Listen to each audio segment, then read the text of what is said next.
Hello दोस्तों, स्वागत है आपका प्रीति पीसीएस के इस नए एपिसोड में। आज हम बायोलॉजी के कुछ इम्पोर्टेंट प्रश्न को करने वाले हैं, लेकिन इसमें जो मेन फोकस है मेरा वो ग्लैंड से रिलेटेड क्वेश्चन पे है। कोई भी एग्जाम हो, हार्मोन्स और ग्लैंड से रिलेटेड प्रश्न पूछता है, चाहे वो बीपीएससी हो, रेलवे हो, सीटेट हो, एसएससी हो, हार्मोन्स से रिलेटेड प्रश्न पूछता है। तो सबसे पहले ग्लैंड क्या होता है, ग्रंथि क्या होती है, अगर ये समझ जाए तो इससे रिलेटेड जो भी प्रश्न हो हम इजीली सॉल्व कर पाएंगे।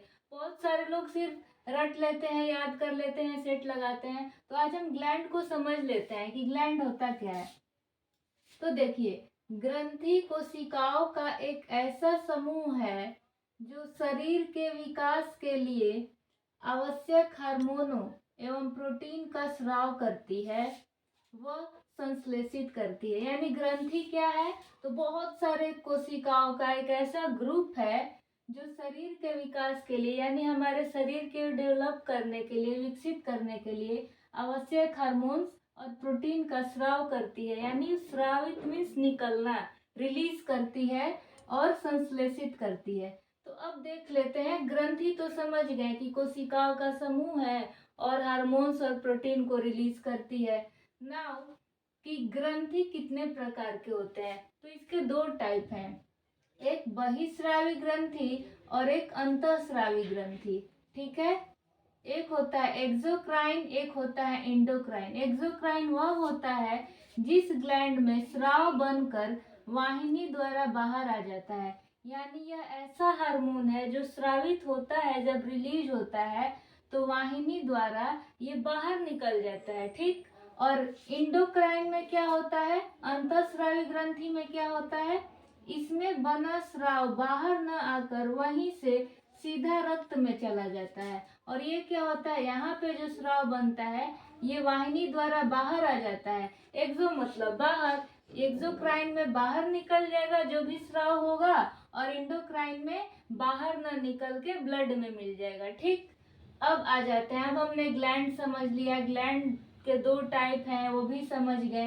अब होगा कौन से एक्सोक्राइन ग्लैंड है, कौन से एंडोक्राइन ग्लैंड है। तो बहुत सारे ग्लैंड है, और कुछ ग्लैंड वैसे भी होते हैं जो दोनों तरह के होते हैं, एक्सोक्राइन भी और एंडोक्राइन भी, कुछ कुछ हैं। तो इस टॉपिक में हम ग्लैंड से रिलेटेड जितनी और हार्मोन से रिलेटेड जितनी प्रश्न है वो सब सॉल्व करने वाले हैं। तो पहला प्रश्न है, हार्मोन्स के बारे में निम्न में से कौन सा कथन सत्य है, पूछ रहा है। पहले चलिए अब कथन देख लेते हैं, कौन सा कथन सत्य है। पहला है, हार्मोन विशेष अंगों पर काम करता है। ओके। सेकेंड ऑप्शन है, हार्मोन सीधे रक्त में स्रावित होता है और फिर रक्त संचार प्रणाली के माध्यम से पूरे शरीर में जाता है। यानी कैसे हम लोग थायराइड हार्मोन को चेक कराते हैं तो ब्लड दे देते हैं अपना, क्योंकि वो एंडोक्राइन ग्लैंड है, तभी तो ब्लड में चला जाता होगा, तो ब्लड से पता चल जाता होगा थायराइड लेवल बढ़ा है कि घटा है। तो ये क्या कह रहा है, हार्मोन सीधे रक्त में स्रावित होता है और फिर रक्त संचार प्रणाली के माध्यम से पूरे शरीर में चला जाता है। तो ये भी ठीक है। तो अब बोलिएगा, आपके मन में ये सवाल आएगा कि एक तो वो भी है जो बाहर निकल जाता है, लेकिन यहाँ पे स्पेशल नाम तो दिया नहीं है अंतःस्रावी या बहिस्रावी, यहाँ पे तो दिया है हार्मोन सीधे रक्त में चला जाता है। तो हाँ ठीक है, ये इसकी बात कर रहा है, तो ये भी स्टेटमेंट ठीक है। और हार्मोन विशेष अंगों पर काम करता है, ये भी ठीक है, दोनों ठीक है। तीसरा कह रहा है, हार्मोन अंतःस्रावी ग्रंथियों द्वारा कम मात्रा में स्रावित होता है। ओके, ये भी ठीक है। ऑप्शन पहला और दूसरा, दो और तीन, एक, दो और तीन, इनमें से कोई नहीं, तो हमारा आंसर हो जाएगा सी। तीनों स्टेटमेंट ठीक है। जो अंतःस्रावी ग्रंथि है ये कम मात्रा में रिलीज होती है और बहिस्रावी ग्रंथि ज्यादा मात्रा में रिलीज होती है। तो अगर इसकी जगह पे स्टेटमेंट दे दे कि हार्मोन बहिस्रावी ग्रंथि से ज्यादा मात्रा में स्रावित होती है, तो सही हो जाएगा, क्योंकि यहाँ पे हम देख रहे हैं कि जब ये कथन ठीक है कि अंतःस्रावी कम मात्रा में स्रावित होगा तो ज्यादा कौन होगा, तो बहिस्रावी। तो यहाँ से हमें चार चीज याद हो गया। ठीक, कि विशेष अंग पर काम करता है, रक्त में स्रावित होके सर्कुलेटरी सिस्टम के द्वारा पूरे शरीर में चला जाता है, और जो अंतःस्रावी ग्रंथि है वो कम मात्रा में स्रावित होती है। तो हमारा पहला, दूसरा और तीसरा तीनों ठीक है। अब आते हैं दूसरे प्रश्न पर। प्रश्न पूछ रहा है, एक ग्रंथि का नाम बताएं जो अपने उत्पाद को वाहक नालिका में स्रावित करती है।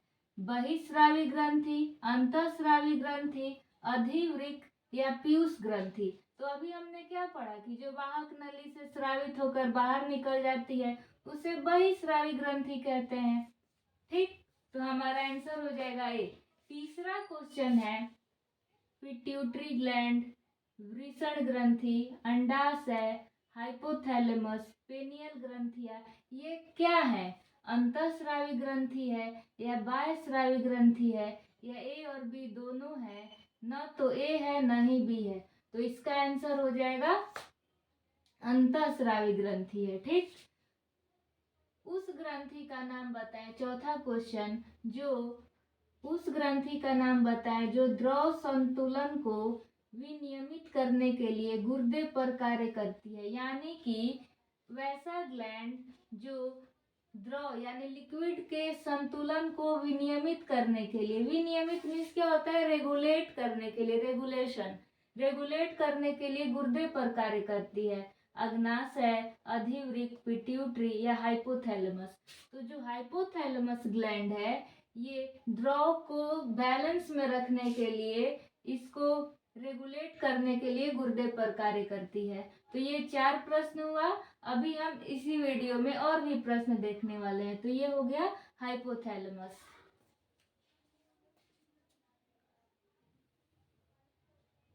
आते हैं अपने अगले प्रश्न पे। 5वां प्रश्न है, कौन सी ग्रंथि हड्डियों और मांसपेशियों के विकास को नियंत्रित करती है? पैराथायराइड, पिट्यूटरी, अधिवृक्क या थाइमस। तो पिट्यूटरी ग्लैंड जो है वो हड्डियों और मांसपेशियों के विकास को नियंत्रित करती है। मतलब अगर पता चले हार्मोन्स बहुत निकल रहा है, हड्डी बढ़ते गया, मांसपेशी का विकास होते गया, तो विकास को उतना ही हद तक रखना है जितना जरूरी है। तो हड्डी और मांसपेशियों के विकास को कौन नियंत्रित करती है? तो पिट्यूटरी ग्लैंड। ठीक है। छठा प्रश्न है, कौन सी ग्रंथि रक्त कैल्शियम स्तर को कम कर देती है? हाइपोथैलेमस, यानी रक्त कैल्शियम स्तर, ब्लड में कैल्शियम की कमी कर देती है। हमारे शरीर में कैल्शियम का कमी कब होता है? हाइपोथैलेमस ग्रंथि, पैराथायराइड, थायराइड या अधिवृक्क। तो जो थायराइड ग्लैंड है ये रक्त कैल्शियम स्तर को कम कर देती है। जो भी थायराइड पेशेंट है उसमें कैल्शियम बनना बहुत स्लो हो जाता है और उनका फ्रैक्चर होना आम बात हो जाता है अगर वो गिरते हैं तो। ठीक है, तो ये बात याद रखिएगा कि जिनको थायराइड है उनमें कैल्शियम कम बनता है। ठीक है, इसलिए उनका बॉडी का सूजन जाना, फिर मोटा हो जाना, पैर दर्द होना, जोड़ा दर्द होना, ये सब आम बात होता है थायराइड पेशेंट को। तो रक्त कैल्शियम स्तर को कौन सा ग्लैंड कम करता है? तो थायराइड। उस हार्मोन का नाम बताइए जो हृदय गति, सांस लेने की दर, रक्तचाप यानी ब्लड प्रेशर और कार्बोहाइड्रेट चयापचय को नियंत्रित करती है। यानी कार्बोहाइड्रेट के मेटाबॉलिज्म को कंट्रोल करती है। पल्स रेट जो हृदय गति है, सांस लेने की जो दर है, ब्लड प्रेशर, ये सब को कौन सा हार्मोन करता है कंट्रोल? इंसुलिन, अधिवृक्क या थायरॉक्सिन या पैराथॉर्मोन। तो इंसुलिन तो हमारा ब्लड लेवल, शुगर लेवल से रिलेट है, तो ये तो होगा नहीं। थायरॉक्सिन भी नहीं, पैराथॉर्मोन भी नहीं। जो अधिवृक्क हार्मोन है ये हमारे हृदय गति, सांस लेने की दर, ब्लड प्रेशर, कार्बोहाइड्रेट चयापचय को कंट्रोल करती है। ठीक, 8वां प्रश्न है, कौन सी ग्रंथि को अपात ग्रंथि भी कहा जाता है? तो आपातकाल की स्थिति कब आ जाती है? जब दिल से रिलेटेड, हृदय से रिलेटेड कोई चीज हो। तो याद रखिएगा कौन सी ग्रंथि अपात ग्रंथि भी कहलाती है? अग्नाशय, अधिवृक्क, थायराइड या पिट्यूटरी। तो अधिवृक्क, हमने अभी पढ़ा अधिवृक्क हार्मोन रिलीज होता है तो कंट्रोल करता है हृदय गति को यानी पल्स रेट को, सांस लेने की दर, ब्लड प्रेशर को, कार्बोहाइड्रेट चयापचय को, और इसी अधिवृक्क ग्रंथि को अपात ग्रंथि भी कहा जाता है। ठीक है। 9वां प्रश्न है, ग्रंथियों के संदर्भ में कौन से कथन सही है? ठीक, कथन पढ़ते हैं। पहला कथन है, पिट्यूटरी ग्रंथि विकास हार्मोन स्रावित करती है। हमने यहाँ क्या पढ़ा? मांसपेशी की हड्डियों और मांसपेशियों के विकास को नियंत्रित करती है। तो पहला है पिट्यूटरी, तो हमने लिखा पिट्यूटरी सही है। अब यहाँ पे वही सवाल आ गया, कथन है पिट्यूटरी ग्रंथि विकास हार्मोन स्रावित करती है, तो हाँ ठीक बात है। थाइमस ग्रंथि शरीर की प्रतिरक्षा प्रणाली के विकास में मदद करती है, यानी हमारा इम्यून सिस्टम जो है, थाइमस ग्रंथि शरीर की प्रतिरक्षा प्रणाली के विकास में मदद करती है, तो ये भी एकदम ठीक है, सही बात है। वृषण नर लिंग अंगों और नर गुणों के विकास को नियंत्रित करती है, तो ये भी सही बात है। ऑप्शन है 1 और 3, 1 और 2, 2 और 3, सभी सही है, तो हो जाएगा सभी सही है। अब कुछ फैक्ट जान लेते हैं। ठीक, मानव शरीर में सबसे छोटी जो अंतःस्रावी ग्रंथि है वो कौन है? तो पीनियल ग्रंथि, इसको पीनियल ग्लैंड कहते हैं, यानी इंडोक्राइन ग्लैंड। जो मानव शरीर में सबसे छोटा ग्रंथि है वो है पीनियल, और सेकंड सबसे छोटा कौन है? तो पीयूष ग्रंथि, और ये दोनों ब्रेन में होते हैं। ये जो पीनियल ग्रंथि है कहाँ उपस्थित होता है? तो मस्तिष्क में उपस्थित होती है। इसको थर्ड आई भी बोला जाता है, पीनियल ग्लैंड को, याद रखिएगा, थर्ड आई या तीसरी आंख। पीनियल ग्रंथि से निकलने वाला हार्मोन का नाम मेलाटोनिन है, MELATONIN, मेलाटोनिन। पीनियल ग्लैंड से कौन सा हार्मोन निकलता है? तो मेलाटोनिन। ओके, इसको स्लीप हार्मोन्स ऑफ डार्कनेस भी कहा जाता है।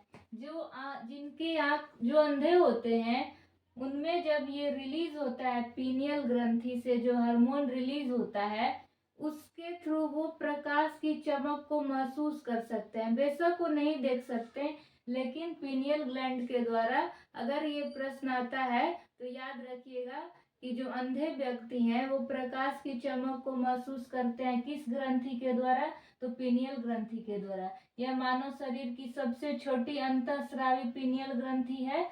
और दूसरी कौन सी ग्रंथि है? तो पीयूष ग्लैंड। पीयूष ग्लैंड भी ब्रेन में उपस्थित होता है, और पीयूष ग्लैंड से रिलेटेड ये बात याद रखिएगा कि ये 2-3 से अधिक हार्मोन को रिलीज करती है। ऐसा नहीं है कि सिर्फ एक ही हार्मोन रिलीज करेगी, वो 2 से अधिक हार्मोन्स को रिलीज करती है पीयूष ग्रंथि। और ये दूसरी सबसे छोटी ग्रंथि है पीयूष ग्रंथि, और सबसे छोटी कौन है? पीनियल ग्रंथि। तो उम्मीद करते हैं आपको ये वीडियो ठीक लगा होगा। आप किस मिक्स क्वेश्चन चाहते हैं, या ऐसे ही एक टॉपिक को पहले समझा दिया जाए जो मोस्ट इम्पोर्टेंट है, जहाँ से हर साल प्रश्न बनते हैं, फिर उस क्वेश्चन को यहाँ लाया जाए, बाकी जो क्वेश्चन बच गया हम टेस्ट ले लें, या फिर पोल की दुनिया जो हमारा टेलीग्राम चैनल है वहाँ पे सॉल्व कर लें। आपको वीडियो कैसा लगा जरूर कमेंट कीजिएगा। Thank you so much guys for watching this video.